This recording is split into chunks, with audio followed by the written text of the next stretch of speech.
female with urosepsis develops respiratory distress and is intubated and placed on mechanical ventilation.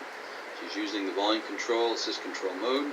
Her chest x-ray reveals bilateral diffuse white fluffy infiltrates. Okay, and following data are observed. I'm going to give you a bunch of numbers and then the question.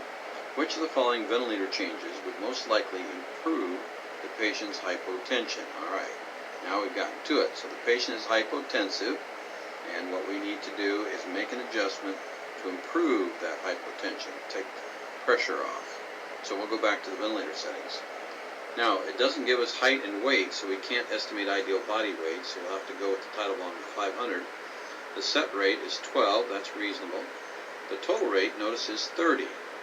Okay, so they are breathing beyond the set rate of the ventilator. Also, if you go back to the original question, what mode they were using was assist control mode, not SIMV, which means if they're triggering it 30 times, that's 30 ventilator breaths per minute. Okay, not 12 ventilator breaths, and then the extra ones are spontaneous, like would be with the SIMV mode. So that means they're triggering the ventilator 30 times a minute. That's only allowing 2 seconds between each breath. Not a lot of time. The FiO2 is 50%, that's reasonable. People 5, that's fine. Inspiratory time, 1.2 seconds. Wait a minute.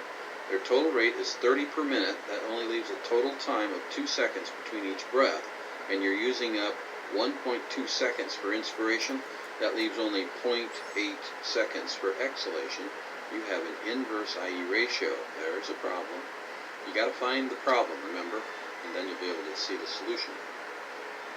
The heart rate is 120, so that's stress. Blood pressure is falling, indicate the heart is not able to pump out and maintain good pressures here. So something's wrong. Well, we have an inverse IE ratio is what we have, and that's not only very uncomfortable for the patient, but it's going to make it hard for the heart to recover if you're applying pressure longer than you're applying low pressure, which is the expiratory pressure, people 5. So what we need to do is change the IE ratio. We don't want an inverse IE ratio if we can help it. So if they were only breathing 12 breaths a minute, like was set on the ventilator, that'd give them 5 seconds between each breath. Then 1.2 seconds to inhale, you'd still have over 3 seconds to exhale, and that'd be fine. But because the patient is triggering a higher rate of 30 per minute, then the inspiratory time is not too much, and we need to change that. So when we come